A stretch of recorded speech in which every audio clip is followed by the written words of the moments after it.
জিকির করলে লাভ না লস? আজকে খালি লাভ শোনাই নাকি? লাভ শোনাবো নাকি লস শোনাবো? লাভের কথা শোনান। জিকির করেছেন, 3টা লাভ হয়েছে। কয়টা লাভ? আর একটু জোরে কন। 1 নম্বর লাভ, আবু হুরায়রা রাদিয়াল্লাহু তাআলা হতে বর্ণিত, তিনি বলেন যে জায়গায় কোরআনুল কারীমের আলোচনা করা হয়, হাদিসের দর্স দেওয়া হয়, আলোচনা করা হয়, ওই জায়গার মধ্যে বসে যারা কালেমার জিকির করে, জিকির করলে 3টা লাভ। 1 নম্বরের লাভ হলো কলবের ময়লাগুলো আল্লাহ পাক পরিষ্কার করতে থাকেন। সুবহানাল্লাহ কয় না? আর একটু জোরে কন। 2 নম্বরের লাভ, সুবহানাল্লাহ যত বলবেন ততই লাভ। 2 নম্বরে যেটা লাভ সেটা হলো আল্লাহ রাব্বুল আলামিন পিছনের গুনাহগুলো মাফ করে দেয়। 3 নম্বরের লাভ যেটা সেটা হলো এটা হলো বোনাস স্বরূপ। বিশ্বনবী মদিনাওয়ালা নবী বলেন, যারা বেশি বেশি করে জিকির করবে, সর্বসময় জিকির আজগারের মধ্যে লিপ্ত থাকবে, মৃত্যুর সময় আল্লাহ রাব্বুল আলামিন কালেমা নসিব করে দেয়।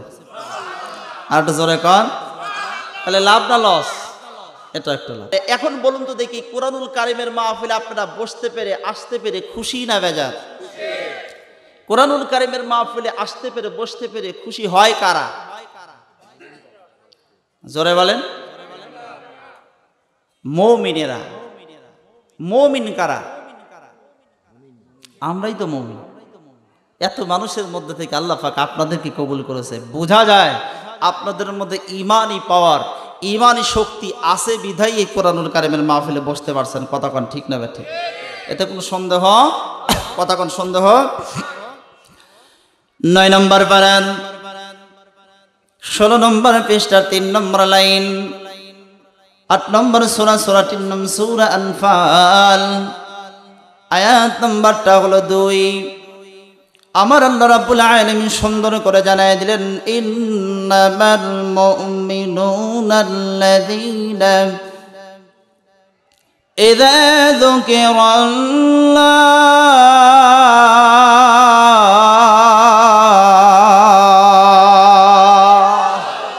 আর একটু জোরে বলেন আল্লাহু আকবার। মাশাআল্লাহ, আপনাদের আওয়াজ আমি খুশি।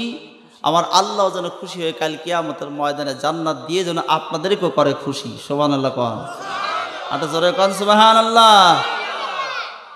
আমার আল্লাহ রাব্বুল আলামিন বলেন, যখন মুমিনেরা কি করে? জিকির করে। ইন্নামাল মুমিনুনাল্লাযীনা ইযা যুকিরাল্লাহ। যখন মুমিনেরা কি করবে? কথা কয় না, কি করবে?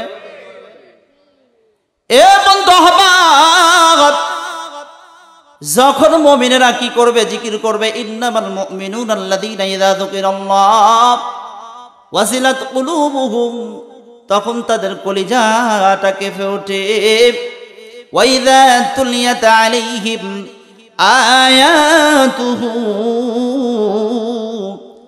আর যখন কোরআনের আয়াত তেলাওয়াত করা হবে, যাদাতুহুম ঈমানা,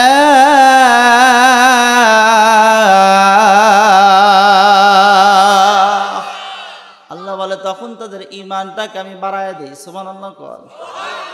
আর ঈমানটা যখন বেড়ে যায় তখন তাদের আর কোনো বিরক্ত লাগে না। যতটাই তাদের সামনে কোরআনের আয়াত তেলাওয়াত করা হয়, আল্লাহ বলেন ততটাই তাদের ঈমানটাকে আমি আরো তেজস্ব করে দেই, বাড়ায় দেই। সুবহানাল্লাহ কর।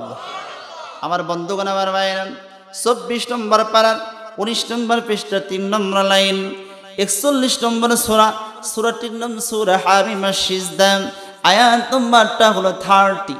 30 নম্বর আয়াতে কারিমার মধ্যে সুন্দর করে আমার আল্লাহ রাব্বুল আলামিন জানায় দিলেন, ইন্নাল্লাযীনা ক্বালু রাব্বুনাল্লাহ,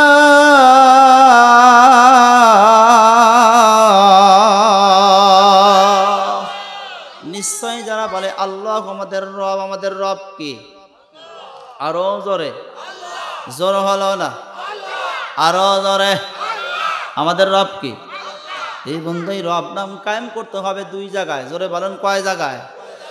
একটা হলো এই জমিনের মধ্যে বন্ধু,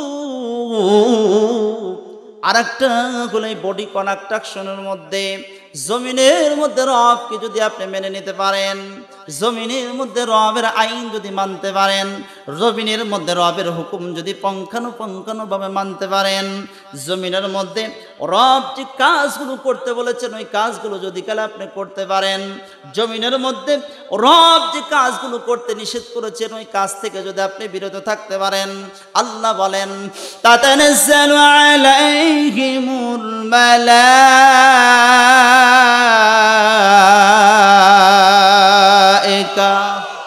আল্লাহ বলেন তাদের ইন্তেকালের আগে আগেই আমি আল্লাহ পাক রহমতের ফেরেশতা প্রেরণ করে দেই।